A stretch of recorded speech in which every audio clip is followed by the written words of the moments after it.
Kick, I want to ask, what do you want to argue? What do I want to argue? Yeah, Many things.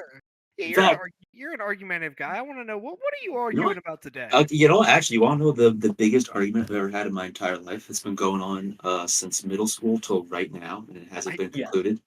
yeah, Um, sure, actually. it's been an eternal debate amongst every friend that I've ever had, basically, and it's never reached a conclusion because every time we get back on it, we start arguing over it again. Which is the idea that if you took a pizza, what would be, and you removed the crust as an option. That was not an option, but if you remove the crust as an option, what would be more important to a pizza, the sauce or the cheese? And I've always been a cheese truther, and I renounce the sauce truthers because I think cheese is way more important to a pizza than sauce ever could be. Okay, I, Cake. I hate to say it. Me and you, bread and butter. We're always in sync. Um, You wouldn't. I, You I you couldn't. I've had cheese. I've had pizza that has not had cheese before, and I felt like, yes, this feels Oh, like a pizza. brother. Oh, no. Because here's the thing. Okay, here's the thing. The argument always of like, oh, but if you remove one, can it still be a pizza? Yeah, technically speaking, you could also have pizza without sauce. Technically speaking, you could have a substitute. You could do all that stuff. But like, if you were to just like think about what's more important to a pizza, I think you remove the cheese, you are having a lesser experience with whatever it is you're eating than if you were to remove the sauce. 100%. And I also think this the structure of a pizza has to fundamentally change when you remove the cheese. Like you have to do some major alterations to it to make it function as a pizza when you remove the sauce, as opposed to if you were to when you were to remove the cheese rather, as opposed to when you were to remove the sauce. I get See, okay. my take I on this yeah. this whole thing is that I think it's a cop out answer, but I think cheese and sauce are equally important to a pizza. But No, if I no, was no, forced to choose no. one, if I was forced to choose one and have either a pizza with I'm taking yours to a different extreme.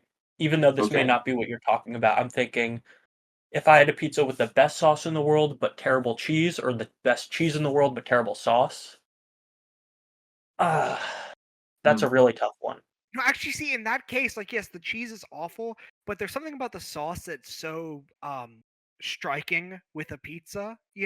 Like if you have bad sauce on a pizza, that overpowers everything to such a degree that you can't eat it. I have had pizza with bad cheese before, and I've still been able to eat it because the sauce is good, especially if it's like the best sauce ever, and any of the toppings are able to cover for it. The Now, let cheese me ask you this though. What? No, let me ask you this. Where would you put those toppings? If on you top were to of the remove the sauce. cheese, no, if you remove the cheese and you put toppings directly on the sauce, that's messed up, dog. That's that's sick in the head. What do Kind of you sauce mean? city right there, you know? Brother, yes, Sick in it's the Sauce head. City, but like, listen, No, it's are we not not sauce acknowledging that? city, You put you sauce put you put you city. put pepperoni directly on the sauce. You're in a crazy time. You're not again. Here, listen to yourself. I'll put pepperoni and anchovies on the tomato. What the fuck are you talking about? Well, anchovies. Whoa, calm down, buddy. Okay. I'm just saying. I'm just There saying. are You also you other you pizza order a sauces, Hawaiian. so You put it on the sauce. Come on. Yeah.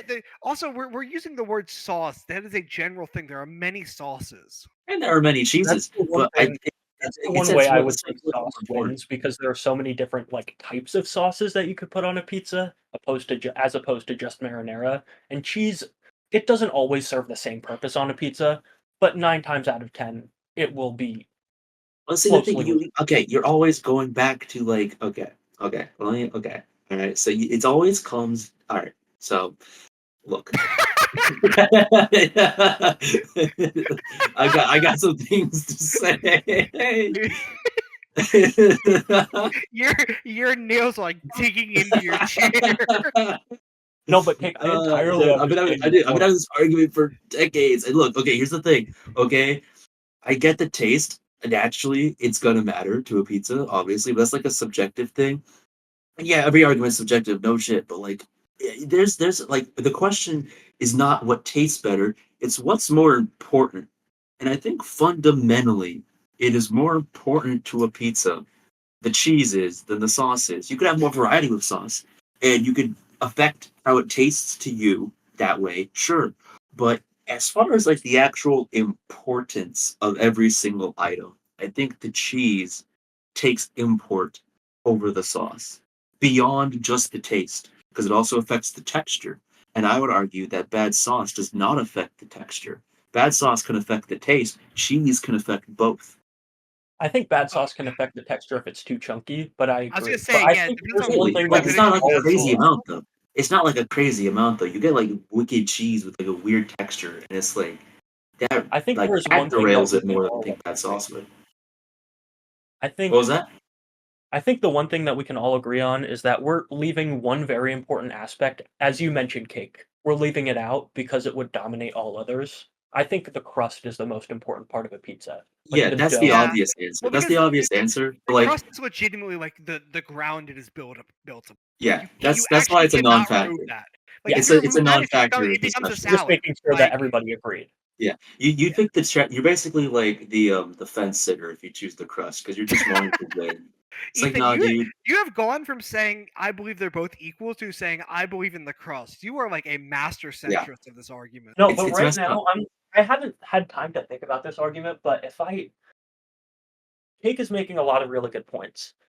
But I've had pizza with damn, what was it? I had a pizza with Alfredo sauce this one time, and it was like some of the best pizza I've ever had in my entire life. Oh Okay, And that that was was a also singular because it was experience, like though. toast That was and a fucking singular point in meat. your pizza eating career. Think about the entirety of your career. Every single time you've ever stepped up to bat with pizza in your hand. Okay, I can answer your question based on firsthand evidence that I truly do believe in. Because believe it or not, I just picked up a pizza 2 hours ago.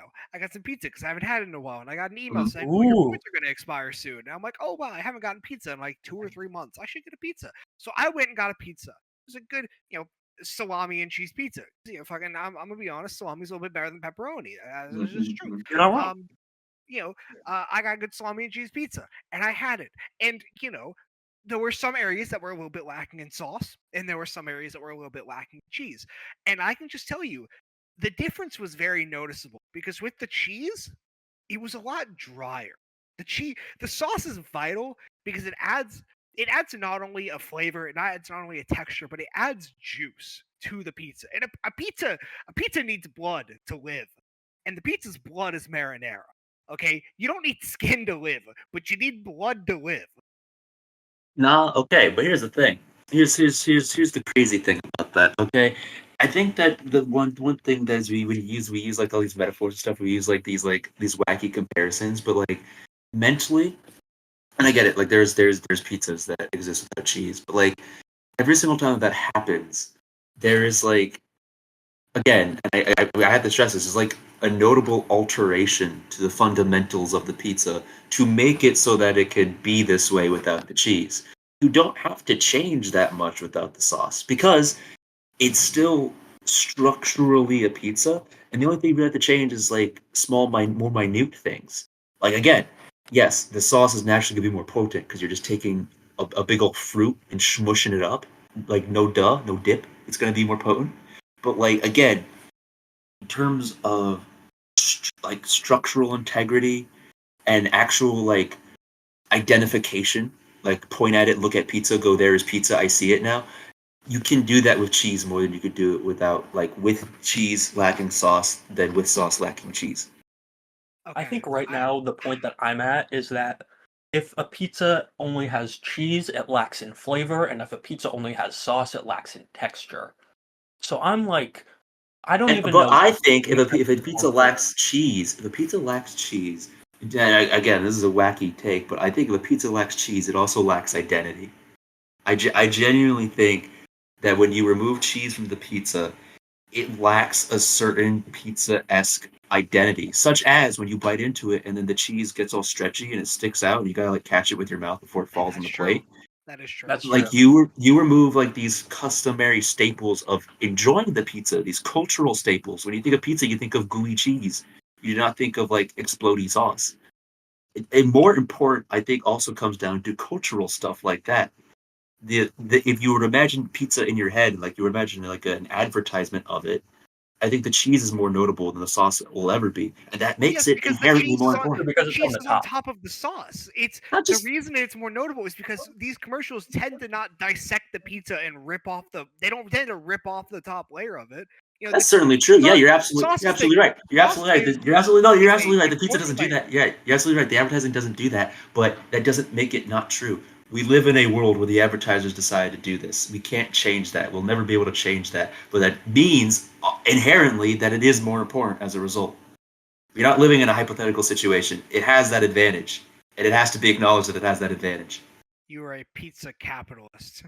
I'm not a pizza capitalist, brother. I'm a pizza realist. I see the cheese go gooey, and I'm like, God damn, that looks good. Well, listen, I see your argument, and I do actually, to a certain extent, agree. I think the cheese, as you say, is vital for the structural integrity of the pizza, especially when it comes to toppings. It's the glue that connects the toppings to the sauce to the pizza. And the cultural identity of pizza. And as we've agreed, the textural difference that sauce can only slightly provide. The taste affected. I do not agree on that. I think you are overstepping by saying that we agreed on that, because I think me and Ethan were pretty clear about how we do not agree on that. But you can see it. You can see it. I guess I could see it in another universe, maybe, but we live in the real world, so I don't. What are you talking about? What are you talking about? You're crazy. You're crazy. What are you on about? I'm not crazy. You get like, dude, the texture of sauce. Like, what do you say that? What are you envisioning when you say the texture is affected via the sauce? What are you envisioning when you say that? The texture could be grainy. I've had grainy tomato sauce. I've absolutely, because depending on the ratios of certain things within the sauce, the way it's created, and how much it's cooked, vital effect. And again, as Ethan said, how much like the actual tomatoes are cut up, to how the sauce is made. There's a lot of different ways to prepare the sauce. I agree with that. I agree that it can get grainy and stuff, but I think that it gets neutralized when you factor in also the bread. When you factor in the bread with the cheese and everything else, like I think it gets dampened a lot more effectively than the hamperment of cheese does, texturally speaking. We've already agreed that like flavor-wise, that's like not a competition, but the point on the point total here, cheese is leading, I feel. Okay, well, I do want to ask one thing, and this is going to cause a whole another argument, I feel, but I have to bring it up. Okay. Yes. Chicago deep dish has the sauce on top. Mm-hmm. How do you respond to that? Because one of the vital parts of your argument is that the cheese has a strong cultural identity from being on the top, and also that it is a vital thing for the structure. The cheese is being factored out of the structure by being below the toppings. Yes. All right. So I understand that the Chicago deep dish pizza thing has it's been a talking point for a while when I've been doing this. Okay, and I will put it to you like this: one, the cheese is still there; it's just under the sauce. We all know this; it's not anything new. It does, in fact, exist. But when people say Chicago deep dish comes with toppings, I personally, like when I see it, it always feels like they're just kind of lying. Because when I see like Chicago deep dish pizza with toppings on it, you can like notably see that there is cheese peeking out of the covers. Like if you even like look up right now, like Chicago deep dish pizza and then Chicago deep dish pizza with toppings, there is notably more cheese in those images with toppings than there is without. Because they know that it's needed. It's just like the cheese is like. If you don't have the cheese at the top, they'll like all the toppings are just gonna sink and they're not gonna get crispy at all. They're just gonna. Yeah, so like it's just like a visual. It's a visual thing, and it clearly is a thing that is needed even in a deep dish setting. But like everyone thinks of it without toppings, that's typically how you do it. Then you realize the deep dish pizza actually is just gunk load of cheese, as a matter of fact, and the sauce is just the cover. If anything, it's more of a pro-cheese argument than a pro-sauce argument ever could be. Yeah, I will actually be entirely honest. The more I have dissected the inner workings of the deep dish, I have realized that is actually an incredible agenda piece for the cheese truthers, because it basically changes the cheese out for the sauce and proves that the cheese is able to accomplish its function while still being, below the sauce to add as even more of a structural integrity. God damn it! This all comes down to whether or not it's a keystone. It's a keystone. You got to admit. I've convinced myself. I hate this. I hate this so much. No, you don't. You don't have to hate it. You don't have to hate it. You can just admit that like it's the cheese, because like it is, and there's nothing wrong with that. There's nothing wrong with that at all. It's correct, as a matter of fact. No, it wasn't. You're right. It's just the sauce, man. The I sauce, think the man. thing about sauce is that I notice the differences more when I go to different pizza places, so that's why it Yes. sticks out to me more. That's certainly, yeah. I mean, again, that's totally fair. I think it But does, cheese to is an like extent. universal on pizza because they've already perfected the formula in most cases. It's just, and again, the argument has always, it's never been what tastes better. It's what's more important. And I think the cheese just has more important factors to it in so many ways. I remember one time, I was arguing about this with a friend group of mine in middle school, and we were at a friend's house. It was a really rich friend's house. Like, their dad is like a really famous lawyer in town, so they've got like a crazy, crazy house.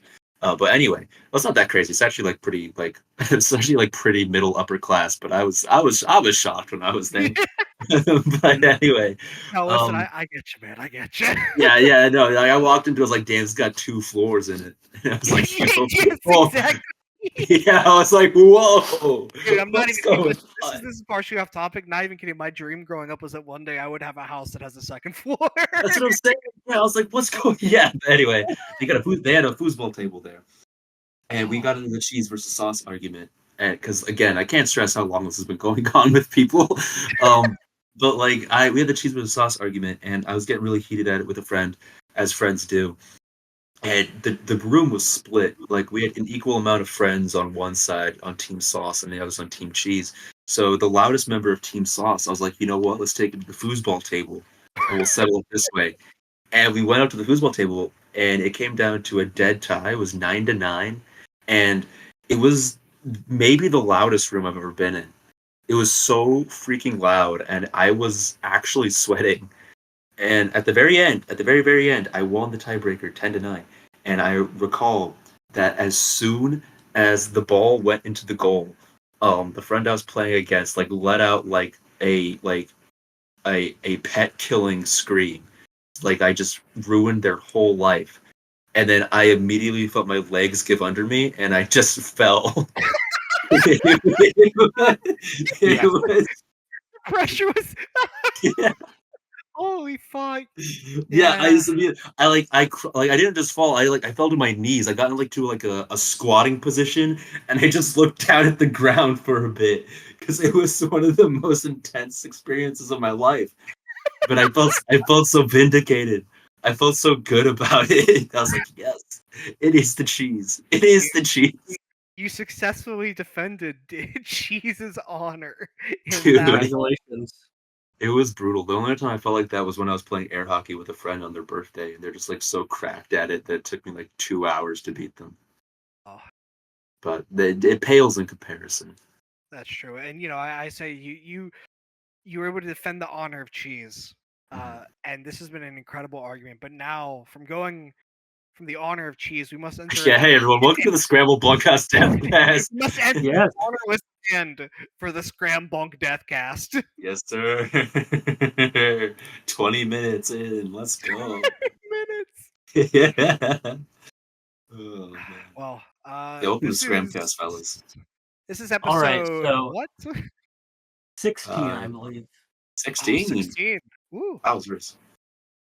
And for this 16th episode, I thought it would be fun to play a bit of a game. And you know how much the gentleman and I love to fantasy book and draft We love games. rosters. We love booking. It's all true. It's all true. And you also know, especially based on the argument we literally just fucking had, that we love chaos. True. So, Mm-hmm. it's time for the fully randomized Scramble Bunkhouse Deathcast roster formation and show creation. So the In way this honor of works, Terry Funk. yes, in honor of Terry Funk. Yeah. Okay. I think I should explain this really quick because this is I formulated from my brain. I don't even know if I've explained it to you guys verbally yet, so I need to do that anyways. But here's the way that it was originally. So originally, the idea that Ethan had was to do a fantasy booking based around Terry Funk. His birthday's coming up. Yes. He's a legend. I then somehow thought of the idea of what if we tried to book what if we all tried to book a show together, but without communicating at all? So that then evolved into, what if we drafted rosters, but then those rosters were randomized and we were given a random selection from the combined rosters, and then we each booked matches that would be part of one larger show. And then Ethan had the idea of, oh, I'm just going to write down 30 names and I'm going to let you guys pick a number. And then Cake heard that and said, well, that sounds amazing. I'll do that too. And I don't want to be left out, and that's an amazing idea. So I also did it. So we've somehow triple randomized this draft. We don't know who we're going to get. Most of us just kind of wrote down names that we thought of. I forgot half of my list and I wrote it 5 minutes ago. I specifically chose 2/3 good wrestlers, 1/3 bad wrestlers. Oh, I let my soul guide me, but that's worrying. So yeah, Also, we will be choosing 8 wrestlers each. Yes, 8 wrestlers. That is very vital. So there will be 24 wrestlers on this show overall. We get 8, and we can do whatever matches we want. If someone wants to do 2 triple threats and a tag match, go for it. I'll fucking let's roll. So That'll be 10. Yeah, we'll figure out what we want to do with these guys. No, it'd be. Wait, did I say a tag match? Yes. You did say that. I'm gonna kill myself. But we will let it roll. So Okay. Now, how are we gonna determine the picking order here? Like, and also, how are we determining? Well, yeah. How are we determining that? Because who picks Okay. when? Okay, so I've just put all 3 of our names into a list. Okay. Wait, I'm going to- what was the picking order last time we did a draft sort of thing? I got no clue, dude. I couldn't tell you. And also, are we? I know we're saying, hey, pick a number, but if Ethan was like, hey, John, pick a number, is the number that John picks his pick now? Like, is that how it works? Okay, so you don't get. So the way it works is that I'm going to just for an example. Let's say that it's Ethan's turn, and I say pick 7, and 7 for him is Antonio Inoki. That means Antonio Inoki has entered the roster pool. Once the pool is filled, okay. we're gonna randomize that, and I'm gonna assign a number to. It's gonna go like 1, 2, 3, 1, 2, 3, 1, 2, 3, and I get you. If you're like number 2, all the ones that are assigned number 2 are the people you have to. I see. Okay. All right. It makes sense now. Yeah, it's fucked. So Yes, this dude, Terry Funk would be so pleased. Terry Funk would be proud. Listen, Terry Funk was a master of really bizarre, messed up booking and promos and everything. Like, never forget, he's the reason we have Kendo Nagasaki as a name. So, you know, he would appreciate this. I think. And since I don't know when this is going to come out, the reason we're doing a Terry Funk memorial show here is because it is close to his birthday. I am told. Yes, So, Terry Funk's birthday is. It's June 30th, so it's past, but it's still, we're coming also, my the order of our coming. last draft thing was Cake, or no, it was John, me, Cake. Okay. Well, that's crazy because I actually already clicked the randomized thing, and it's Cake, you, me. So it's Well, actually. I guess that's how it's gonna be. It's actually perfectly backwards. So, yeah. I guess Okay. I'll write it down. Okay, Ethan, John. Okay, so This is gonna be a lot. yeah. Here we go. Cake.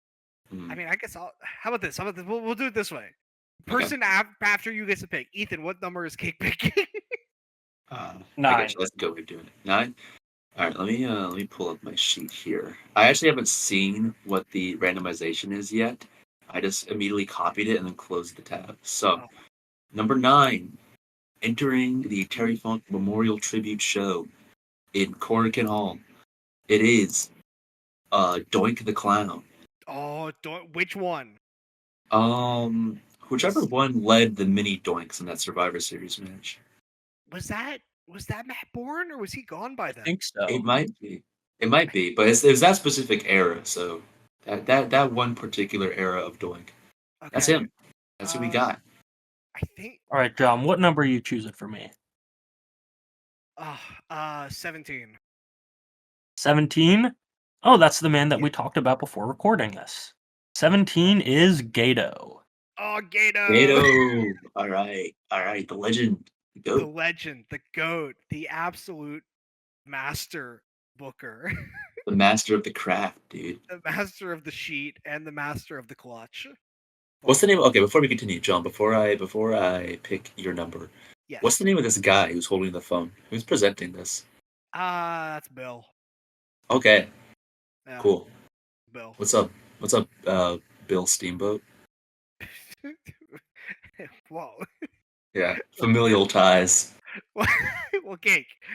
Speaking of familial ties, what number are you picking for me? 29. 29. That, of course, is Icarus of Jakarvik. Wait, is that the pedophile? No, I'm not. There's No, no. it's only the abuser. It's only the abuser. Is he an abuser? Well, he was like El Hijo de Quackenbush, so he was kind of Oh, yeah. I was. Hey, it's all right, man. It's a mud show. It's a I mud show. forgot they're. Whoever gets him has to have him get shoot beaten up. Maybe He shoot has beaten to to just death. die. Dude, somebody Yes. whoever faces Icarus takes a knife and cuts off his back tattoo. Yes. Oh man.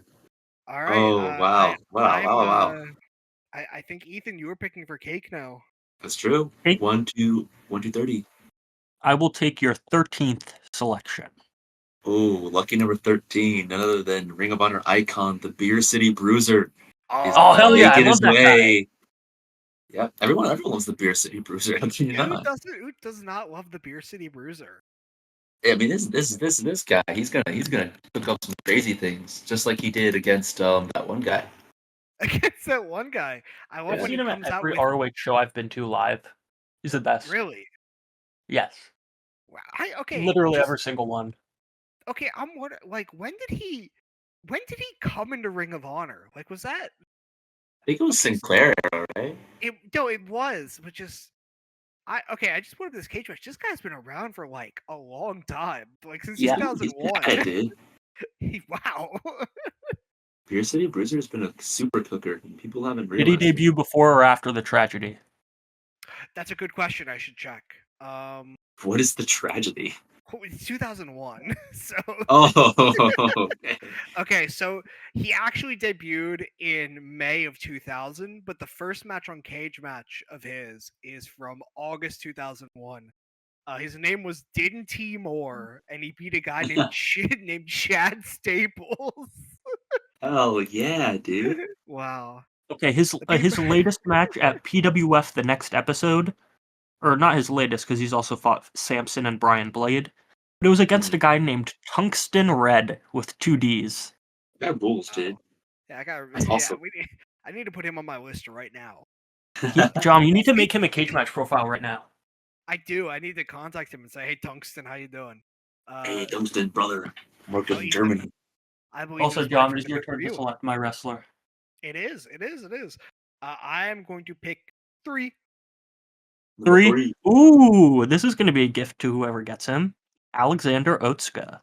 Oh, Wow, good wrestler alert. Sound the alarm. Hey, don't you dare talk shit about the Beer City Bruiser. No, hey. I've watched like 2 Beer City Bruiser matches. I got no clue what he's up to. I think he's funny. Don't talk shit about He is Gato. funny. Gato's sick. Fuck you. I'm gonna kill you. Oh no, hey, don't quote the shirt at me, dude. Hey. All right, Cake. Don't foul me. Alright, I think I'm gonna hit you with Ichiban, numero uno. Who's the top dog in the list? Oh, numero uno. That is, of course, Chavo Guerrero.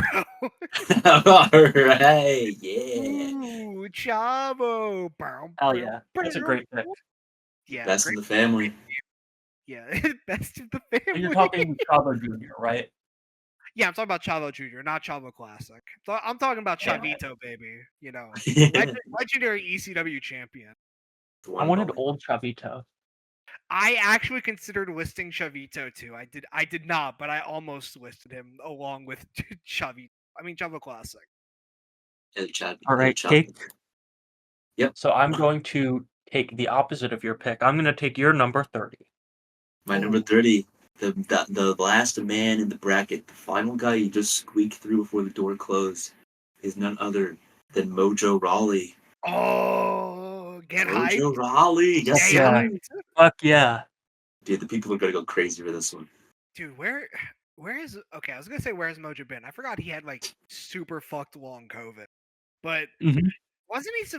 He was supposed to return on the crypto scam show with the brothers of Pain or whatever, the authors of Pain. Authors of Pain. Yeah, he was supposed to be on the show. He's gonna face like Alistair Overeem or something. I don't know. Yeah, but he's supposed to face Overeem. And they just say they never ran the match because the scam went away. It's a Alright, real John. shame, too. I'm really like so sad that show never happened. That genuinely would have been one of the funniest shows of like the 21st century. It would have been. But It would have been perfect. In so many different ways. wow, All right, John. Who are you selecting for me? that's a good question. Let's go with number 25. 25. That would be Mr. Baldy himself, Ricochet. Whoa, okay. Ricochet, recently released from the Fed, I think, right? Yes, Yep. I believe that's true. Wow. And now he's been drafted to a new promotion. Yeah, oh, this is the debut show of Yeah, Cherry debut show Pro. of Funk Pro Wrestling. It's Funk Pro. Grandmasters of Funk. All right. Golf, that's the name of it. Golf, yeah, it is. Brother, I'm working Good. golf this Dude, weekend. I'm working golf. You And know who then, else is and then working tomorrow golf? I'm gonna go work row. You know who else is working golf? Your number 22 pick. Oh, my number 22 pick. That's of course the Great Muda. Whoa, okay. Ooh. All right, okay. The Great Okay. Muda, yeah. WWE 2K Muda. legend. That's huge. Big. That's huge. Big pick, big pick. Mm-hmm. Oh yeah, what's up, Ethan? What's up, Ethan? I'm taking your number 10. My number Ooh. 10. Okay. My number 10 is a modern day Baron Corbin. Specifically modern day Baron Yes. Corbin. NXT. Oh, hell yeah. Baron Corbin. NXT moves era Baron. That's the one. He's gonna burn them ships down, brother. Him and Mojo, classic. Oh my god. Baron Corbin. John, versus you've already Baron selected Corbin. 2 of the bad wrestlers that I chose. Are you gonna pinpoint another one? Or Can are you you- gonna, Yeah, I have a strong you feeling gonna hit that the broadside of the bar with somebody good? I have a strong feeling that if I pick number 8, that will be another good pick. Are you fucking kidding me? That's literally the worst pick on the board. MJF is coming to golf, brother. 2024 Tetsuya Naito. Oh my dude, no. We're not doing this. Well. Oh no. We've just There's nothing else that we can do. we've just lost a listener. John just hit the bum on my No, keyboard. Nate, come back. Nate, Nate! no. Andy! That's crazy. That's crazy. Why would you say that? Now it sounds like I don't endorse that statement. I don't endorse it. You had What do you mean? Ricochet right before this. Oh my god. Okay, Cake. Listen, I need you to pick someone good for me to rebound from Yeah, I got you. whatever I just got you. happened. Don't worry. I'm gonna look at my list and I'm gonna choose the best wrestler on my list, and then I'm gonna Okay. state their number. So That sounds great. then I realize I'm giving Ethan the best Oh, wrestler no, on I'm my not going to list. choose that number. I'm Oh, not well, going to again, choose Okay, remember, it gets double randomized. So whoever Ethan picks next, he will most likely not get to use himself. That's true. Yes. That's true. That is true. That is true. Okay. Sorry, I'm just looking through here. Okay. Yeah, I think the best wrestler on this list is number 26. You're kidding me. Okay? I'm not even joking. Like I'm being 100% serious now when I say that. The second you started saying your thing, I thought, wouldn't it be so funny if he picked number 26? Is that It's not number so? 26. Number 26 is Donovan Dijak. Oh yeah. Okay, we're back. We Donovan Dijak versus 2024 Tetsuya Naito. Dude, modern day Baron Corbin. dude, Ah! Oh my god. Dude, things are heating up in golf, bro. I'm actually taken aback. The second you start doing your diatribe, I was like, wow, it'd be so funny if you picked the worst person on my list. Your diatribe. And then you did. I actually put my fingers crossed up to the screen, and it worked. Dude, why did you say diatribe? I That's did. That's such a Hey, crazy I am way not of gonna putting it. I'm not going to listen to you. I'm choosing number 25. Number 25. Oh, well, buddy. Well, you just selected Chino Sabatelli. Oh, Tino Sabatelli. Yes, sir.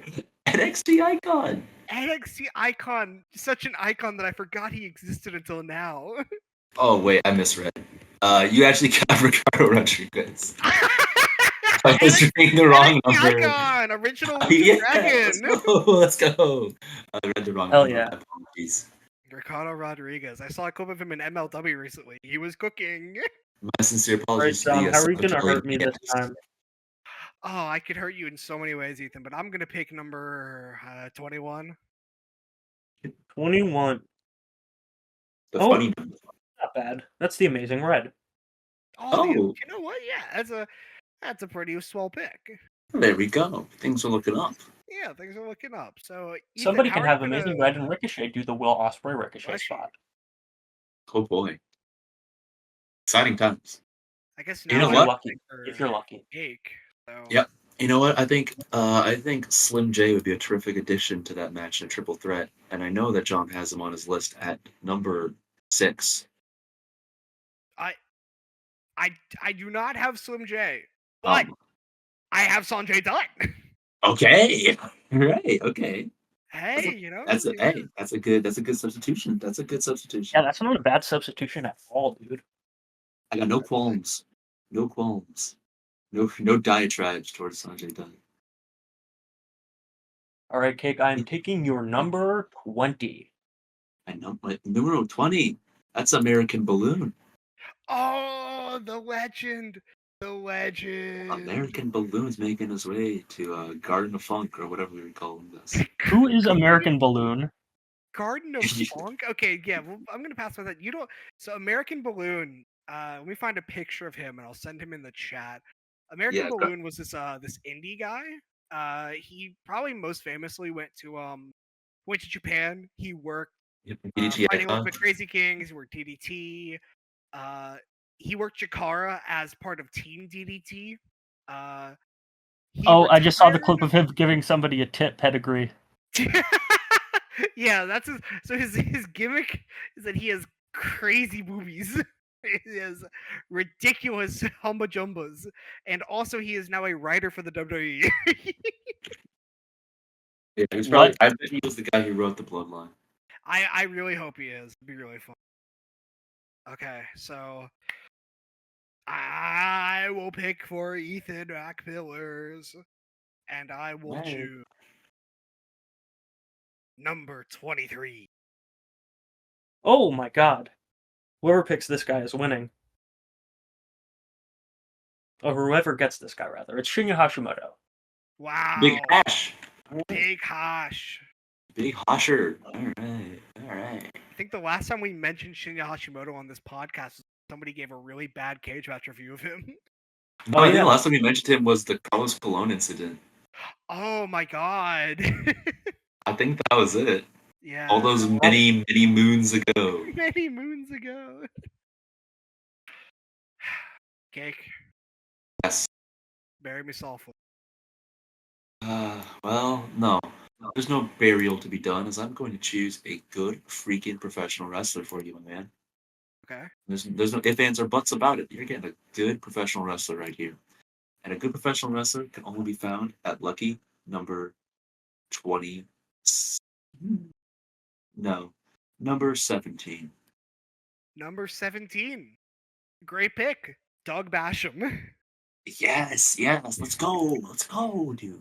Yes. Doug Basham, also known as the Damager. Maybe. Let me check. I don't remember which one is Damager and the other one is Slaps, whatever. Okay, No, I that's want Danny Basham.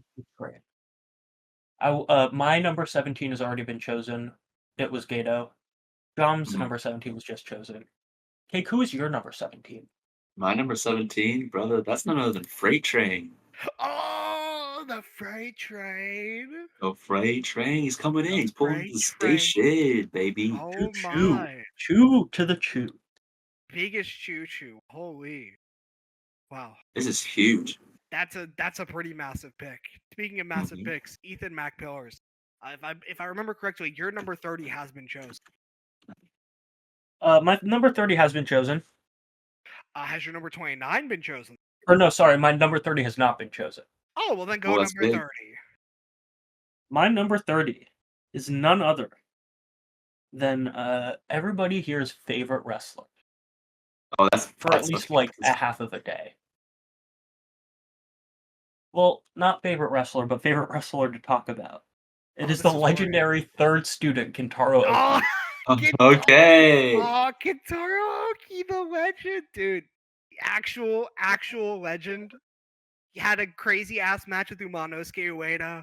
Has had some awesome matches. Basically started the entire Korean wrestling scene. His legacy forever is going to be known as a Twitter joke. I am sad. No, but he's sick. He's sick. That's why I chose him in one of the good wrestler spots. He was the last guy I thought of. Well, there you go. That makes me happy. That brings me to a strong smile. There is glee upon my face. Now then, will there be glee upon your face, John? No. Oh, well, that doesn't make me very hopeful for your lovely number 3 pick. Oh, well, I guess there is a number 3 pick because, of course, the third student was just chosen. But what if somebody drafted the master, Ricky Dozon? Oh, hell yeah! Hell yeah! Ricky Dozon comes in at number 21. Student versus teacher. Student versus teacher. Student versus teacher. And with student Ricky Dozon being versus drafted.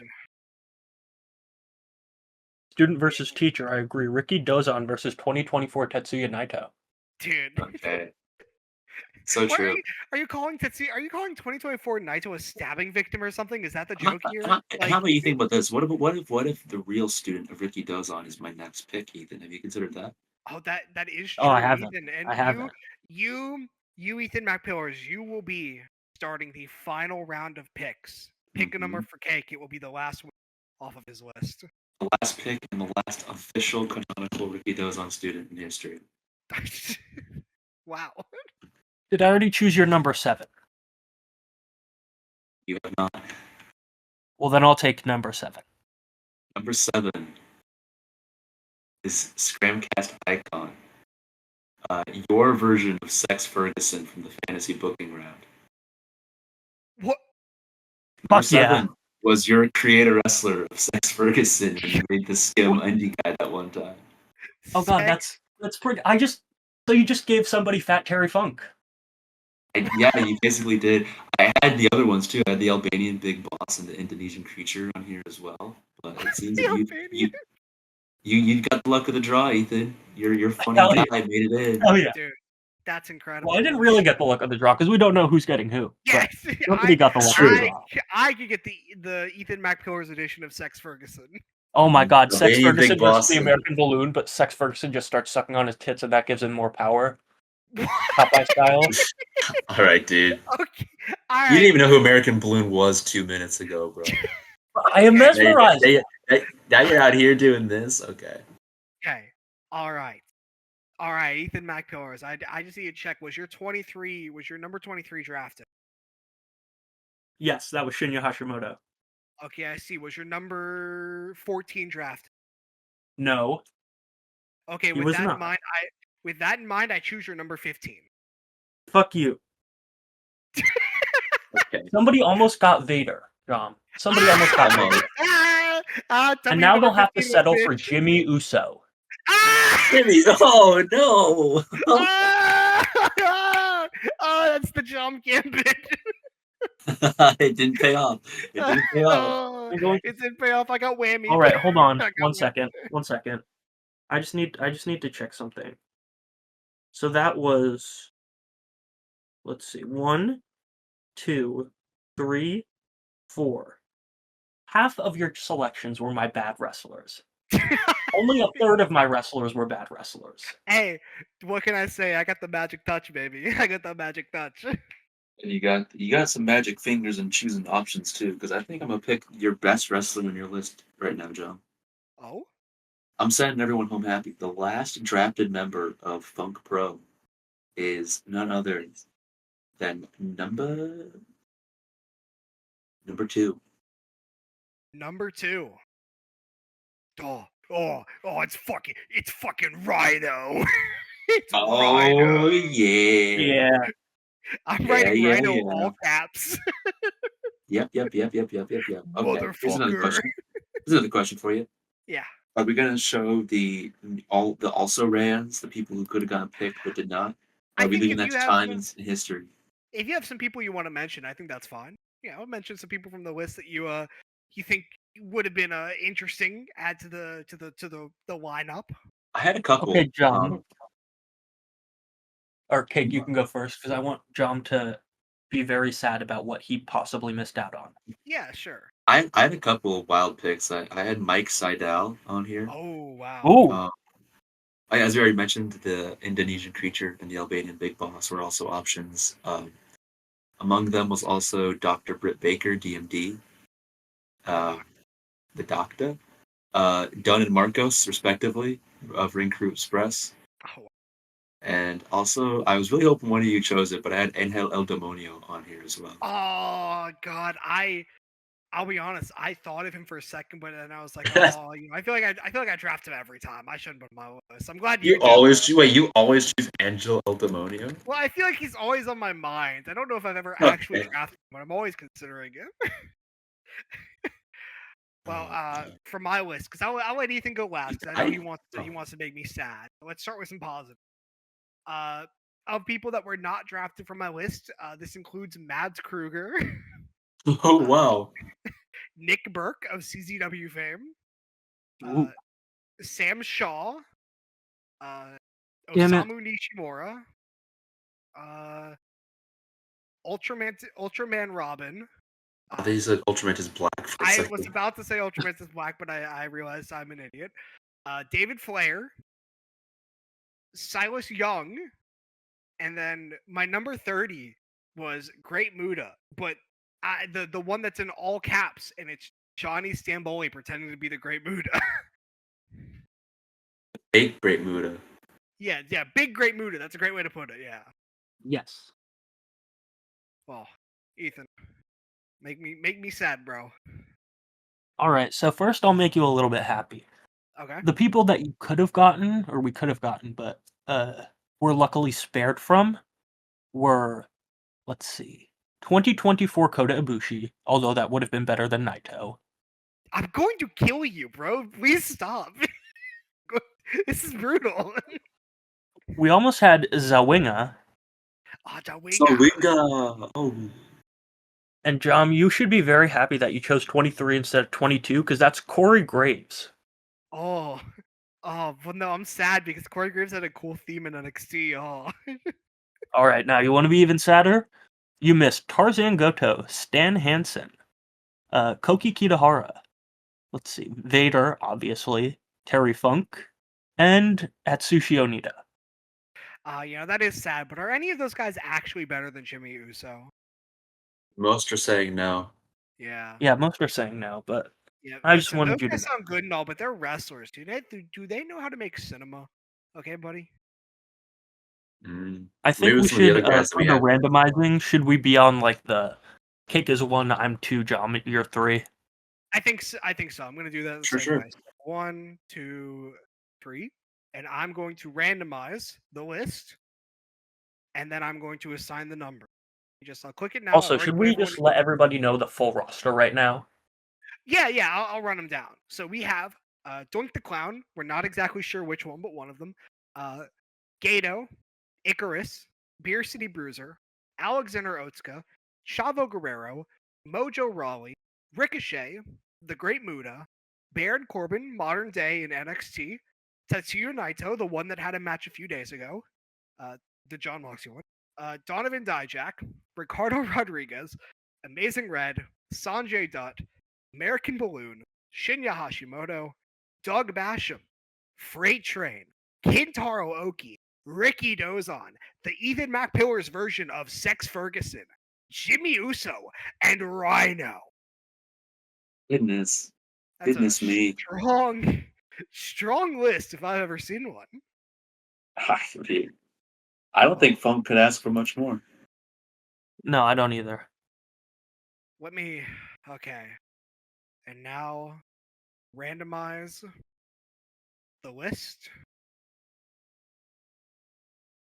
And here we go. Okay. Let me put this down and do the 1, 2, 3, 1, 2, 3 to make sure. Oh my god. Oh man. No. Somebody got a. Okay, I was gonna say somebody. The more I look at it, we all got fucked up rosters. I'll have to What did write you down. expect? Okay, you're right. But I just. I'll jot down mine. I'll keep a note here. Okay. One, So I think 2, 3. Okay. Are we ready? believe As so. ready as I'll ever be. All right, Cake. I'll run down yours first. Yes, So, please do. Please do. You got Freight Train, Okay. Ricky Dozon, Okay. American Balloon, Okay. the Beer City Bruiser, A lot of big men so far, I'm noticing. Doink the Clown, Not as big, but still will take it. Gato, Okay. Well, Ricardo Rodriguez, kind of counts if we're talking modern day. and Rhino. I've got a lot of big men. You got a lot of big men. men. And You got a lot of work. You got a lot to work with too. He does. He really does. Ethan, you also have a lot to work with because you have, starting from the top, the Ethan McPillars version of Sex Ferguson. Oh, Yes. you're one and only. Donovan Dijak, the Great Muda, Mojo Rawley, Ricochet, Doug Basham, NXT Moves era Baron Corbin, and 2024 Tetsuya Naito. Motherfucker, you better be very careful with what you do with that guy. You better. You got a hell list actually, Ethan. You don't got a lot of good work with, dude. you are. Are you fucking kidding me? Jom got Alexander Otsuka, Shinya Hashimoto, Amazing Red, Sanjay Dutt, and Jimmy Uso? Let's read down mine. So I got Sanjay Dutt, Alexander Otsuka, Amazing Red, Icarus, Jimmy Uso, Chavo Guerrero, Kintaro Oki, and Shinya Hashimoto. Fuck you. John's basically got the upper card. I've got like the opening, and Ethan's got the mid card. Okay, so Yeah, I I think got the the way mid-card for sure. we're gonna order this is that we'll order it on the spot. How about this? After we present all of our matches, we will decide the order in the moment. Okay, what feels right? Yeah, so I think let's take a solid. It's 8:20 right now for me in God's time zone, 7:20 for you guys. Let's say that it goes 9:20. to Dum. 9:20. Excuse me, sorry, I Goofball. forgot you guys live in backward. We live in forwards, literally. Fuck you. No. Okay, it's 8:20 for me, 9:20 for you guys. How about we reconvene at 9:30? Well, it's 8:21 now. 9 minutes. Go. Just to clarify, we can book this wherever we want. Like if we wanted to just do a tag. Yeah, if you just want to If do we like wanted to do, an 8-man tag, like you can just do that. okay, let me put some thought. So we've got 10 minutes to plan this, right? 9. Okay, gotcha.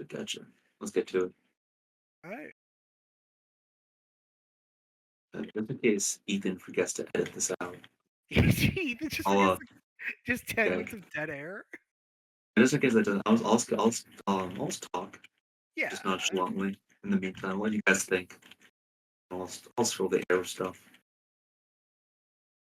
What did you talk about? There was a crazy car wreck um, on the highway, according to a customer who came into work today. Um, they were coming in from Pittsburgh, even though we are like an hour out of Pittsburgh. So I don't really know why they came here when they could have just probably gone someplace in Pittsburgh to get what they wanted. But anyway, they were stuck in traffic for an hour because the car accident was so bad, apparently, that there was just like streams of metal and debris just everywhere, and the car was like it was like a semi truck collided with a regular vehicle, and the entire upper roof of the semi truck was just completely removed. It got decapitated, according to the customer. And the car itself, its entire like right side was just gone.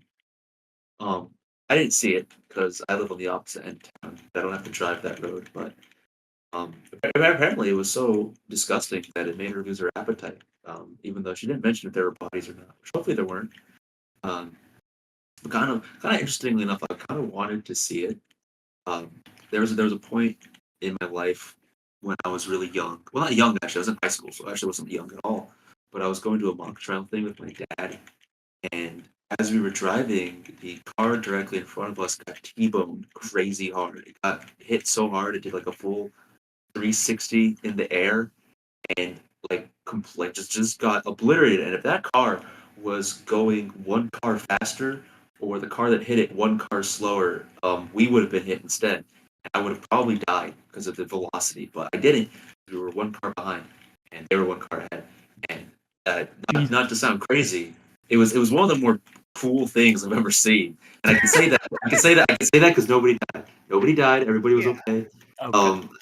But it was so freaking cool. And the thing about it is, I think about this a lot because I think like car crashes are a thing that you see in movies all the time. You see stuff like that over and over and over all the time. You just see that stuff sort of just happen, and you imagine like if I were in that situation, what would that look like? But then the thing is, like when you're seeing something in like a movie or any form of like media, there's this fixed cube, right? There's like this border of the screen or the photograph or the page or whatever, and you are just seeing like this fixed image of the thing happening. But if it actually happens to you, you have the full perspective of your eye and like time and like actual real time passing and the whole world that you can see.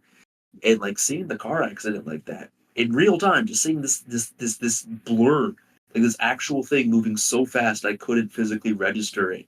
And then a car to spin in the air. It was crazy. And like all the detail. Anyway, I've been eating a lot of eggs lately, and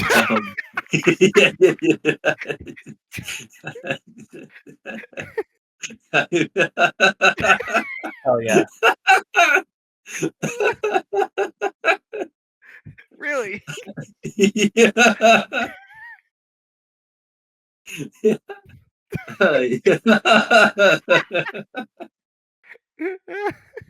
Yeah, I've been eating a lot of eggs lately. Um, I'm trying to do. I'm trying to gain weight because I'm a very skinny boy. I'm like a guaranteed twink, 100%. There's no argument about it, and I'm trying to change that. I actually like the physique. I actually quite like my physique, but I would need to gain weight because of wrestling. So it's really nothing that I can really do about it. It's kind of an unargumentative point. So I've been trying to eat a lot of eggs lately. I'm trying to just eat more protein in general. And it feels weird because like I mean I've eaten eggs all the time. This is not new. I'm just like trying to up it. But for some reason the first time I did it a couple days ago, it sat so weird in my stomach. And I'm not sure why, because the whole day I felt warm. Like the whole day that I was just like going about my life, doing my thing, I just like felt the eggs the entire time. I ate them; they were really good, and like it's like they just didn't leave my body. And I was like, "What the frick is going on in my stomach right now, man?" Because I just felt like I had the egg in me the whole time, and I've been trying to think about like why that is, or like why my body would do that for some reason. Which I don't think there's any like reason.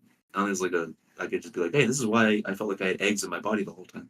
But I think it's just because of like maybe it being such a new thing.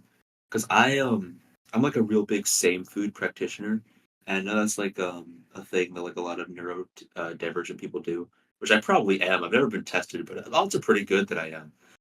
That like people just they eat the same food for every meal, like their breakfast is the same, their lunch is the same, their dinner is the same, because it just provides like a sense of continuous like trust that like you know that you're gonna have the same thing every day because you like it, and it makes like the days easier because you know that this thing is coming at this given point in time that you know you enjoy. I don't do it because of that. I just do it because I know I like it, and I just don't really care to delve outside of it. But it's led to eating more or less the same thing all the time because it's really good. And finally change that up again.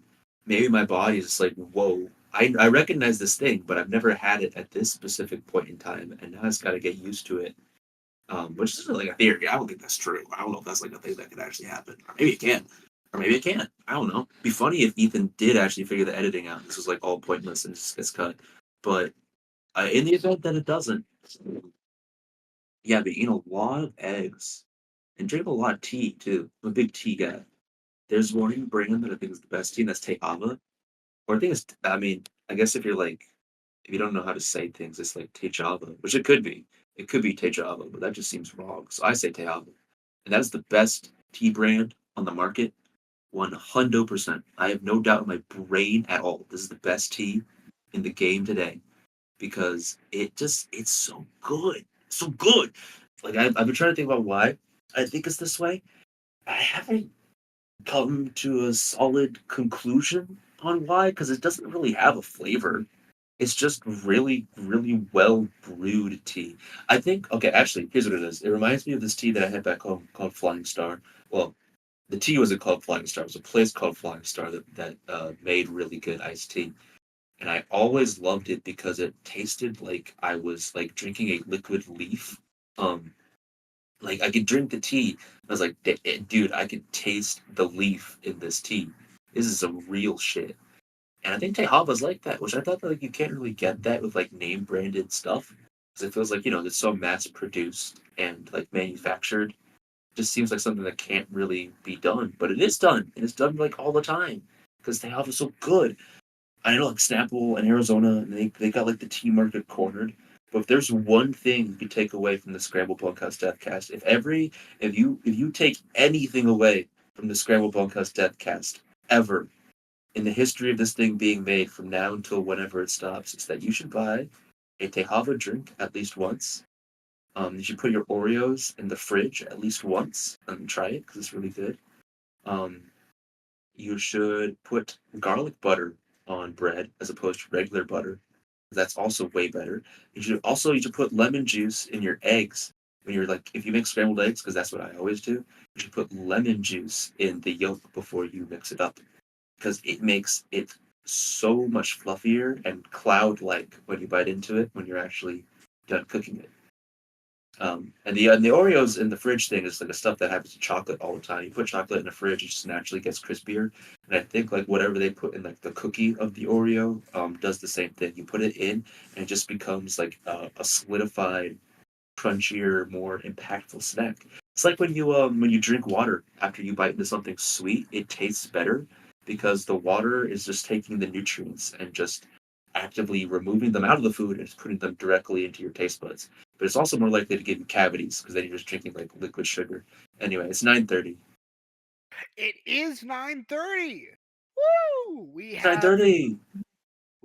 completed our matchups. Hopefully, Ethan. Yes, I have completed my Oh, matchups oh, quite golden. beautifully. That's I exciting. had to That's I had to exciting. get into the lab for this. I Go to the lab. Is that so? well, Ethan, if I may be so bold, because I feel like you're probably in the zone with this. I would like to nominate you to present your matches first. Ooh, that's huge. All right, sounds good. So, just so you know, the first two matches are going to be presented in the same way an NXT show would be presented. Like What? we completely changed like how the camera and lighting works to make it look like it's an NXT show for the first two matches. Okay, not a Okay. good first sign. Oh, we're already. We're starting hot.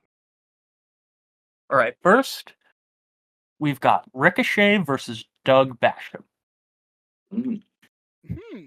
This is about a 3-minute match because Basham just destroys Ricochet the whole time. Okay. okay. Ricochet tries to counter a power bomb into Rana while he's on Basham's shoulders, but Basham fucks it up and just spikes him. Okay. All right, I got it. Ricochet's fine. He's fine. No head or neck damage whatsoever, but he just jumps right back up immediately after that to do some more springboards. Right. Every time he tries for a springboard, Basham catches him and just drops him onto the mat.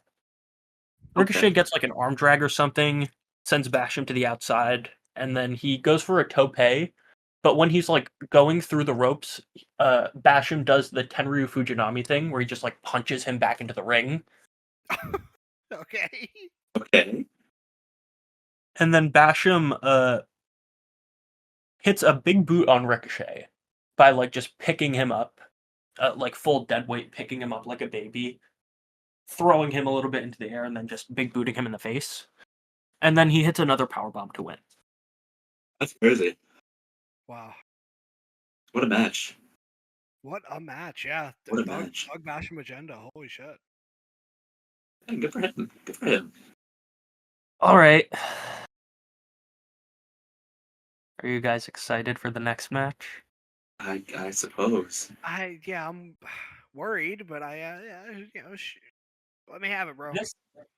This is definitely in the vein of Terry Funk's younger years, because when he was younger, he would frequently tag team with his brother, or like his uncle, Right. Dory Funk Jr. I don't remember how they're related, but he would tag often with Dory Funk Jr. Yeah, they're brothers. Oh, they are brothers. Yeah, because Terry Funk's father is Dory Funk, so. Yes. And so now I'm putting two. Well, you couldn't call them brothers. You could take one of them completely out of the world of wrestling, and the other one would be there to fill his shoes. Like if one of them just disappeared, you would think of the other one immediately. Wow. Donovan Dijak and Baron Corbin versus Mojo Rawley and 2024 Tetsuya Naito. What is your What's your plan thought here? process here? Sure machinations. All right, my plan is to have the epicest match of all time. Oh, brother. Oh, brother. Oh. It starts with the Dijak and Naito like scrapping it out, throwing punches. That's all I'm gonna say about them. Okay. Naito gets thrown out. Yeah. Dijak goes for a tope. Naito doesn't even try to catch him. He just like walks away a little bit, and Dijak just like plants his entire back onto the barely padded floor. So he's not in a very good way to start this match. But no matter how good of a way he's in to start this match, that's not going to stop these guys from doing moves. There's a 2-minute sequence to start the match where it's just Mojo Rawley and Baron Corbin doing moves to each other. Okay. Moves guy Mojo Rawley, huh? Yes. And then after that, there's a 5-minute uninterrupted sequence of just imagine what's going on down here on the screen. You know, the gif of Osprey and Shingo. Oh, no. Imagine something like that for 5 minutes straight. And The only breaks are to tag out the partners, and even then, they're so fast with it that the partners just like come in and start doing it. Oh, it's like almost all four men. Yes. But after his first time doing it and tagging out, Tetsuya Naito gets very annoyed, not only because he is wrestling against people in the US, but because he doesn't like the way that they wrestle. So what is Tetsuya Naito to do when he's on a card and isn't having a good time? He walks out. Oh yeah, fuck. He just walks to the back, like halfway through the 5-minute move sequence, and it's Mojo Rawley versus two large men. How is he going to survive? Now, you're going to see a theme running through my 3 matches, and that theme is shoot punches. So the only way he wins, after going Ricky Morton mode for a little bit, is by shoot punching Dijak and Corbin in the face, knocking Corbin out cold, and then he hits his new finisher, which is, both of you know the CZW wrestler Joker, right? Yes. yeah. His finisher is a Joker driver off the top rope, and he hits it on Dijak for the 3. Jesus. That's Mojo Rawley's finisher? Yes. Wow. Mojo's been watching some tapes, dude. He has. That's what he's been doing since he's been just hanging out. And now, That's based right. on process of elimination, you should know what my third match is. The Oh, Great Muda versus Sex Ferguson. oh my! Oh man. Sex Ferguson comes out to Britney Spears' classic "Hit Me Baby One More Time" in a purple robe, Oh my God! Well, we're cooking. and then it starts with a stare down between these two for like a good 20 to 30 seconds. Muda does the mist, and every time Muda does the mist, Sex Ferguson does you know the gif of Kevin Gates where he's thrusting? Yeah. Fuck off, Yes, he's doing that every time Muda spits a mist dude. or two.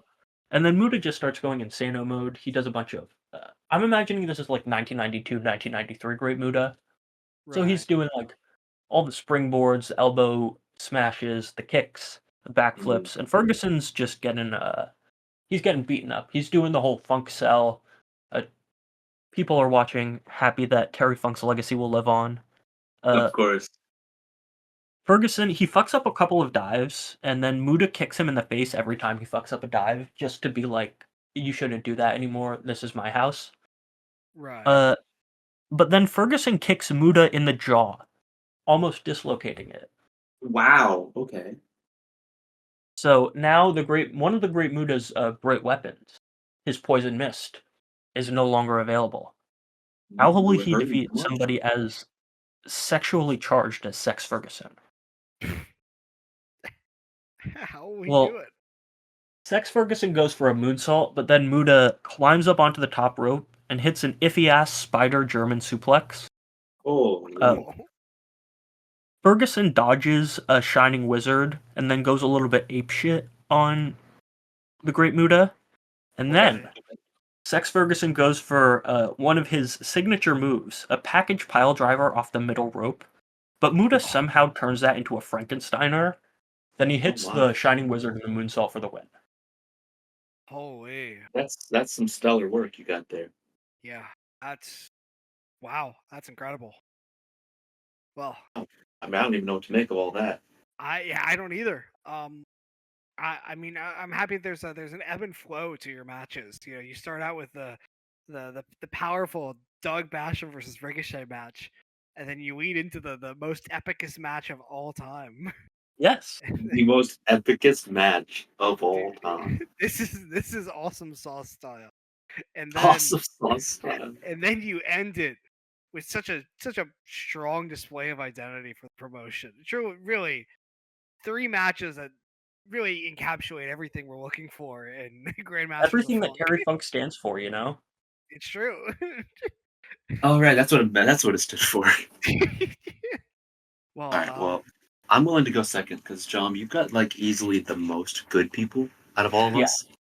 You got the biggest hitters, and I want to see what you do. So I want to save you for last. Also, Nate, I hope you enjoyed Tetsuya Naito's booking. He would rather skip out on a paycheck than wrestle those shitters. I think Nate will enjoy that. Sadly, he won't listen to the podcast because it's still not on Spotify. Yeah, Ethan. Okay, I'm gonna message Sam after this to figure that shit out. Oh brother. Oh bro, you've been saying that for ages. You've been messaging dude. Sam for 3 months now. What's he? Cake, brother. Yeah. You got okay. the floor. All right, so we're gonna my first match up for grabs here. Could be a main event in any arena, could be an open in any arena, could be a mid card in any arena. This could be anywhere in any arena. It's a multifaceted match. It's a tag match. And the tag match consists, first of all, y'all recall the real Americans gimmick of Cesaro and Jack Swagger. Yeah, of course. Where Jack Swagger was a big constant American, and Cesaro was a Swedish guy who was Swedish. He was a Switzer. He was a Swiss guy who happened to, for some reason, be really into Americanism, right? So we're gonna take that same concept. We're gonna have my own version of the Real Americans, with American Balloon being the real American, and Ricardo Rodriguez being the Cesaro of this posse. So American Balloon's going to be the flag-toting American supporting man, as is in his name. And Ricardo is the man that is defying his own country, much like Cesaro defied Switzerland, to become a true American. So they're the heels of this match, to say the very least. Right. Now their opponents are I have described them as the I was trying to think of a good name, and I had a couple listed here, but I will keep them unnamed for now. But it's two men who like cheating a lot. It's Doink the Clown and Gato. Yeah. These are the Shenanigan sisters, if you will. The Blowjob They are Brothers? Fuck close, off. close, but not yet, not quite. Although that's not the worst thought in the world. If you could think of a synonym for shenanigan that starts with B, then maybe we could do that. But anyway, silly guys who do silly things. Tomfoolery. The tomfoolery twins. Yes. Yeah, sure. So it's the Real Americans 2 versus the tomfoolery twins. American Balloon and Ricardo Rodriguez versus Johnny the Clown and Ghetto. It's a pretty simple, straightforward matchup. Every single time that American Balloon and Ricardo Rodriguez try to do anything, Dwayne the Clown and Ghetto have some sort of wacky hijink up their sleeves. Dwayne the Clown potentially blows a flower of water into somebody's face. Perhaps he makes them do that thing where he thinks they're looking into a mirror, but it's really just him. How funny. Perhaps he does the classic whoopee cushion prank. Many things that Dwayne the Clown could do. Ghetto, of course, is also sneaky in his own way. He's doing a lot of pins, a lot of flash pins, a lot of weapons shots when the ref isn't looking, which may be seen as heelish, but it's okay because he's doing it to these guys, so it's actually all fine. True. Yeah. The match ends when the mini doinks that were referenced at the beginning, they all come out en masse, and it ends in a disqualifications as the mini doinks they actually revolt and they beat up Doink the Clown. They're declaring their independence. They do not want to serve under him anymore. Wow. So they interrupt the match and they beat him up to almost real death, and then they leave. Hell yeah. Unfortunately, the match has to be thrown out. It sucks. It is what it is. But they wanted their freedom, and That's I'm what not going to Turkey fault is all the mini about. doinks. I'm not going to fault the mini doinks for doing that. No, yeah, you can't. They're No. they are fighting for their rights. Who are we to stop them? Exactly, and I'm not going to interrupt them. Okay. After that, we have a 5-minute time limit match. Oh, This matchup is going to take place between the Beer City Bruiser and Rhino. Ooh. Now, it being a 5-minute time limit match, I don't need to tell you what's going to happen. These guys are going to go tooth and nail, and whatever. I'm going to leave it all to your imagination. Whatever you think Rhino and the Beer City Bruiser could do in 5 minutes, that's up to you. Just know that the finish is this. Rhino attempts to go for a gore, but the Beer City Bruiser takes out his iconic beer keg, and Rhino spears that instead on accident. And unfortunately, his shoulder is just so hurt from hitting the beer keg that the Beer City Bruiser wins with his iconic splash. And that's how that's how it happens. Yeah. So the Beer City Bruiser beats Rhino. That is the end of that match. Now, the final match that I have here, much like Ethan, process of elimination, I'm sure you can figure it out. But it is Freight Trade taking on his idol, Ricky Dozon. Oh, yes. My. Ricky Dozon personally descends from heaven like that one video game entrance.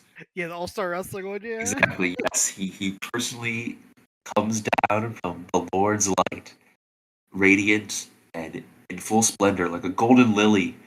And he steps into the ring with Freight Train, who was already in the ring. He was not given an entrance. He just came out, and he came out before it was his time. He was just so excited that he just came out to the ring right away. And so they had to just frantically cut back from whatever they were doing because he was already in the ring. And Ricky Dozon, being the professional that he is, was already ready to go, and he came down from heaven. Now, the match, needless to say, is at least 20 minutes. It could go longer, but it really depends on how Ricky Dozon's feeling out there. We know Freight Train could go longer. It's really a matter of Ricky Dozon's conditioning. But it is going to go at least 20. It is going to feature all the spots that you would expect of the master, Ricky Dozon.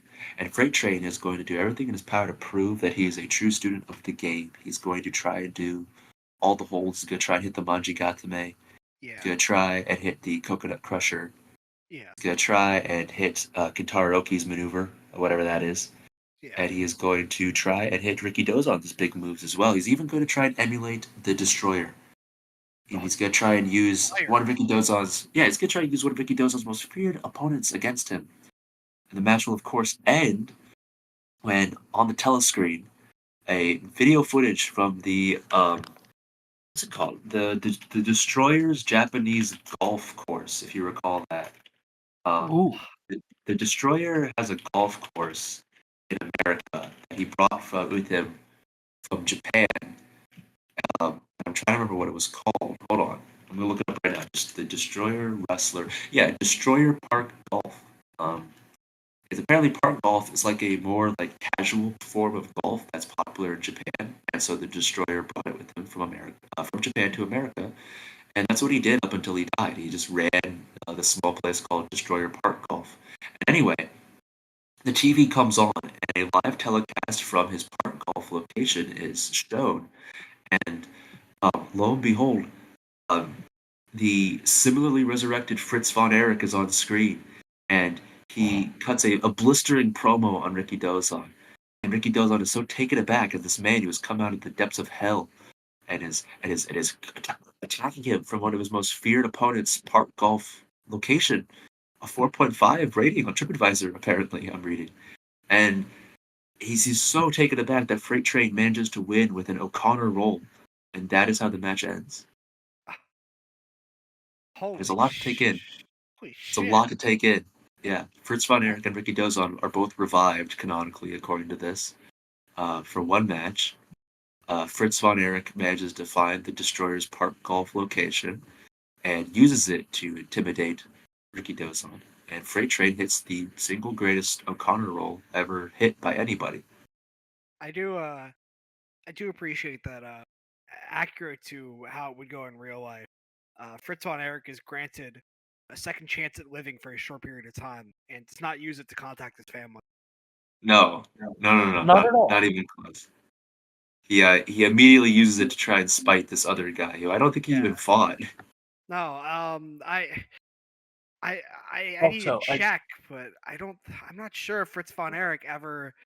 He fought Giant Baba, I know that, but I don't know if he ever. I don't know if he ever took down. I don't know if he ever took on Ricky Dozon. I think Ricky Dozon was dead before Fritz von Erich even started wrestling. Actually, tragic, but that just goes to show what a generational hater he is. That's true. That is actually true. Wow. I do have one thing that I need to say. When Cake, when you started talking about Ricky Dozon descending from the heavens, this is immediately what I thought of for the first time. I just sent it in. If you've never seen this video, it might genuinely be the funniest video I've ever seen. Oh my god! Oh, I forgot about this fucking video. Oh, the Denver Nugget mascot. Yeah. Dude. Dude, he passed out. Oh my goodness, dude! Dude, the leaders. Bro, why did he pass out? Was he just was like the elevation too high? Yeah, he's in Denver. He's on the top of the stadium. That's in fucking... I think that's why. He had low blood sugar. Oh wow! Dude, this video is so fucking good. Oh my god. Dude, being a mascot seems like such a great job. It does. It's really my dream, honestly. Oh man, it's probably Ricky Dozon's dream too if he didn't wrestle. Speaking of dreams, let's talk about a nightmare because I have the final matches for our card. And if you call this a nightmare and not what we've just exposed to the world, I don't know what your brain is up to, because you were given the best roster by far. I was. I will be very clear with that. I was given a silver, a beautiful roster and a silver platter. Yeah, there's one or two names that may stick out, but among everything else, just generally really good. So we're gonna start with the obligatory incredible match of the show. The one that's really going to burn the house down. An Ultimate X match. Oh, wow. Sanjay Dutt versus Amazing Red versus Chavo Guerrero versus Alexander Otska. Oh my god. Goodness gracious, holy. So, I'm thinking that, it's important to kind of understand the ethos of each guy coming into this. Amazing Red, freak athleticism. He's moving faster than most people can even see him. He's pulling out, amazing springboards and dives and flips and everything. Sanjay Dutt is kind of in the realm of Amazing Red, but where Amazing Red is like very talented athletically, doing a lot of crazy stuff, Sanjay Dutt still is, but he's not as fast. And he makes up for that with risk taking, a willingness to do what nobody else will, Yes. sacrificing his body in a way that could really jeopardize his health. But he's doing it for any chance of the gold. Chavo Guerrero is a sniveling weasel. He's a little rat who is here to try and dupe his way into this Ultimate X. The big X hanging from the ring, which of course for this show is an X that is made of pure gold. One of the biggest worries is that it will fall and crush who is ever under it. But Chavo Guerrero is going to find his way up and take that golden X and melt it down and sell it for a couple, I don't know. And then finally, there's Alexander Otska, who is able to manhandle the other three men very easily. And coming into it, people see him as, this guy's a really strong dude, amateur wrestler. The big fear with him is that he's going to suplex us and he's going to use his power to destroy us. And what people do not realize is that Alexander Otska may be even more insane than Sanjay Dutt. And he's just looking for the moment to unleash that insanity. So, Yes. Dutt and Red are going crazy with the sequences. Anytime Otska comes in, it's like a path of destruction. He's catching guys in the middle of dives and just throwing them in random directions. There's a moment where Amazing Red goes for a moonsault senton, shades of Mikami. Otska gets up, catches him mid-dive. Red's feet don't even hit the ground. He stumbles back to the ropes. Dutt and Chavo are fighting on the outside, and Otska just German suplexes him over the top rope onto them. Then Otska runs the ropes and hits the fucking tope. He's going crazy. Everyone's going crazy. Otska's the best, man. There's this moment when and of course there's a lot of fights over the axe itself. One of the two bigger moments, of course, come when Sanjay Dutt realizes that there's a point above the X, because the way the scaffolding goes is a lot of the time it doesn't even stop at the X, like where the ropes go. It goes up farther, so there's more structural support. Sanjay Dutt realizes this, climbs up all the way to the top, like metal X, and does a Phoenix Splash plancha off the top to everyone on the ground. He lands on the ground hard because nobody catches him and he dies. Jeez. Amazing Red. Well, okay, then Chavo, who avoided this and actually saw Sanjay on the top, gets an idea, so he kind of disappears for a bit. He disappears in a way where nobody really knows where he is. And it's just down left to Otska and Amazing Red. And Amazing Red hits an out of nowhere, like avalanche code Red, killing Otska. Otska's down. Amazing Red runs up to the top. He starts going across the ropes. Otska, using all of the strength in his body, climbs the top rope where Red is now hanging from the X. He's about to take it. He's about to take it off, but Otska, Red's back is to Otska. Otska jumps off the top rope towards Red's back, grabs him by the waist, and hits a German suplex on the hanging Amazing Red to the ground. They're both out of it. And Hell then, yeah. from the top of the scaffold, you can see Chavo Guerrero. Oh And no. he's there. And he does a diving frog splash onto the X itself. And he grabs it. And as he's falling, he's hit it with so much force that the chain thing that is holding the X to the ropes has broken. And he drags the X down. And Chavo Guerrero lands on the ground holding the golden X. Chavo Guerrero wins the Ultimate X match. Why? Oh, why? Why did it go to the one family that didn't really need the money?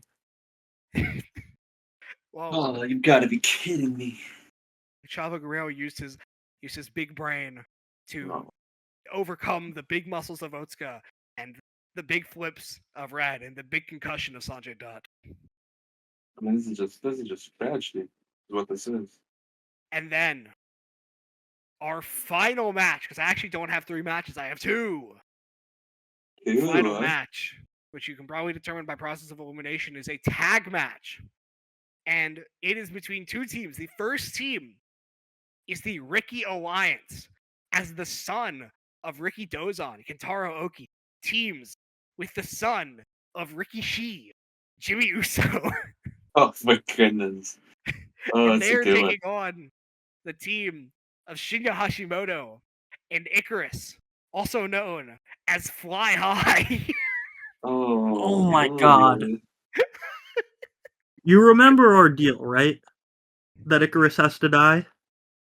Well, you're very lucky because the way this match starts is Icarus and Kentaro Oki start the match together. The bell rings. They approach. They lock up. Kentaro Oki is such a strong wrestler, and Icarus is a Mickey Mouse promotion dipshit who does not know how to do a correct lockup. So when Kentaro Oki locks him up, he pushes down on Icarus's shoulders and breaks both of them. Oh, And wow. Icarus immediately runs out of the ring and just collapses. He is out for the rest of the match. What a good run he had, huh? Shinya Hashimoto then comes in and he looks at Icarus, who is on the ground, passed out from the pain of having both his shoulders removed from the sockets by a lockup. And the ref is understanding. He knows Shinya Hashimoto does not deserve to lose because of Icarus. So the ref makes a call in the moment. Lucha tag rules are to be understood. Since Icarus has left the ring, Shinya Hashimoto is now the legal man. Hell yeah. And thus begins basically a handicap match as Kentaro Oki and Jimmy Uso pick apart the god of destruction, Shinya Hashimoto. You know, Shinya's fighting back. He's throwing chops. He's throwing He's doing what he kicks. can. He's doing what he can. He's throwing wheel himself. kicks. He's doing anything he can. You know, there's a great moment where Jimmy goes for a super kick. It's probably the 17th one he's hit within the first minute of the match. But Shinya ducks it, and he grabs him and plants him with a DDT. And Wow. Kentaro Oki comes running in and just headbutts him. Yes. And Kentaro Oki then begins the headbutt victimization of Shinya Hashimoto, where he just not stop headbutting him over and over and over and over again. Kentaro Oki is headbutting Shinya Hashimoto, and he's losing strength. And Jimmy Uso is coming in and hitting super kicks. And at first, the super kicks are not going well because they are fake. They are worked super kicks. But then Jimmy Uso, for the first moment in his entire life, realizes that he must do something. So he starts throwing shoot thrust kicks to the head of Shinya Hashimoto, and they're connecting. And Jimmy Uso is looking a lot more like Great Kabuki for once in his life. I don't think anyone's ever expected to say that about him, ever. Holy shit. Jimmy Uso is going Great Kabuki mode, and Kentaro Oki is going Kentaro Oki mode. And they are destroying the King of Destruction. And Shinya is fighting for his life. And he does get one big moment when Kentaro Oki puts in a figure 4 and Shinya just leans up and chops him over the head. And Kentaro Oki is dazed. And Shinya starts going crazy with kicks. And Jimmy Uso runs in to attack him, but he just gets kicked in the face. And it looks like Shinya's going to win. He picks up Kentaro Oki for the Brainbuster. But somehow, Kentaro Oki, using his pure strength, pushes on Shinya Hashimoto's shoulders and somehow does a handstand on the shoulders of Shinya Hashimoto to escape from the suplex position. And then he swings his head to the side, headbutting Shinya Hashimoto. Hashimoto is dazed. Jimmy Uso gets back in, and Jimmy Uso and Kentaro Oki hit a sandwich, shoot headbutt, shoot super kick both sides of the head, crunching his head like it's a grape. Wow. Okay, which is to the front, which is to the back? Oh no, it's left and right side. Oh, like eyes Jesus. bulge out of head style. Shinya Hashimoto lands on the mat. Jimmy Uso goes for the cover. 1, 2, 3. And Are Jimmy you? Uso Oh my! and Kentaro Oki defeat Shinya Hashimoto. And Icarus. Well, yes, and Icarus, but he's been defeated for a long time. Hell yeah. And that Oh my goodness. those are my matches. Oh man, that's wow. Yeah. Wow. I don't know what's gonna main event this. Yeah, I feel like We have no main event options here. yeah. I mean, I honestly want to say Ricky Doe's on Freight Train. I feel like that's the. I mean, Ricky Does is coming back from death. It's Canonically, true. You know, he's the I only mean, guy who's canonically Are died. you and guys coming kidding back me? from this. You don't want the epicest match of all time to main event? I'm going to Well, stomp you with my steel-toed boots. yeah, I think that should actually be right before that, so people can go to the bathroom. Yeah, that's the semi-main. That's the piss match. That's the I gotta go get food and go bathroom match. How do we? Actually, I don't know if that should be the piss break match because people might get upset about Naito leaving. So they might just start. Actually, no, that'll cause a riot, which will make it even better. Yeah. You think 2024 Naito is gonna get a riot going? Well, the fans are going to be upset that they didn't get what they asked for or they paid Yeah. for. Listen, when the fans are coming here, it's not Tetsuya Naito that's on the poster. It is Tetsuya Naito open parentheses 2024 close parentheses.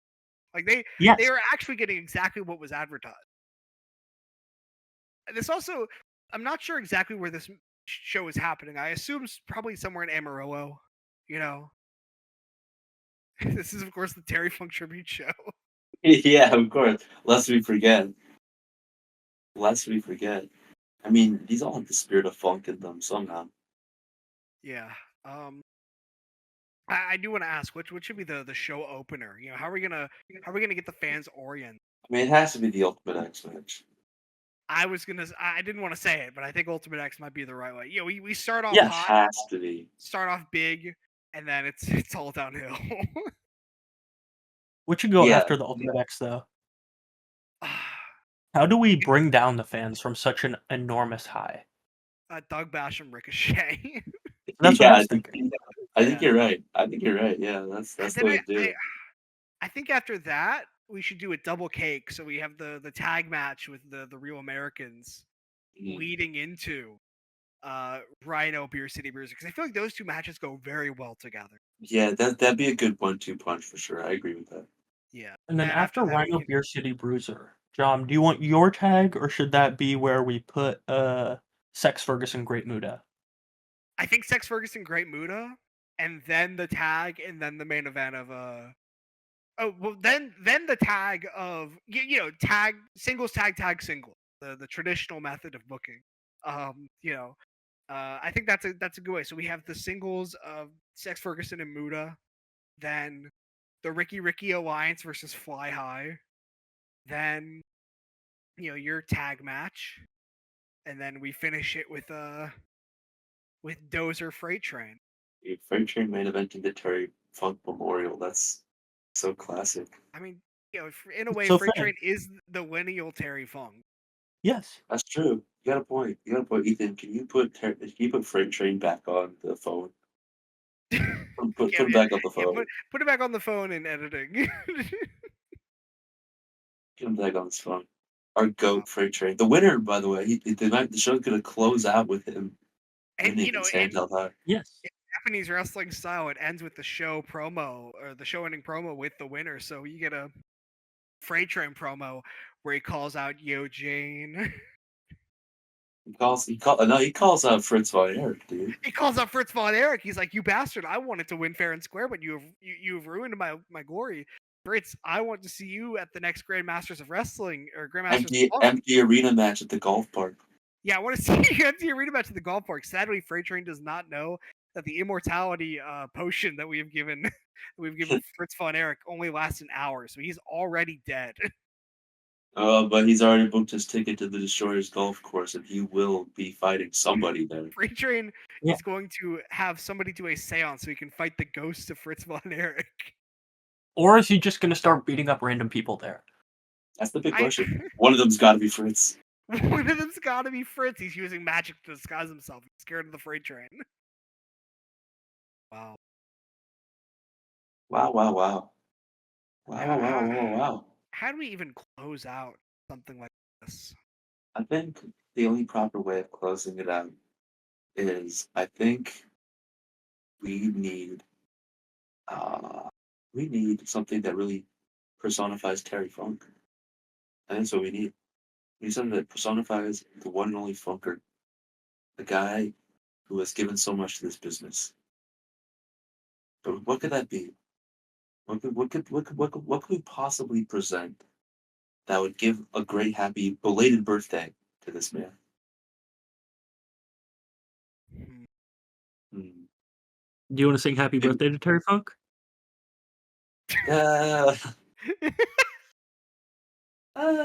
Well, tell you what. No. No. No. I don't want to do that. I don't want to do that at all. I think instead I'm just gonna say happy belated birthday, Terry Funk. I hope you enjoy wherever it is that you are, and I hope that.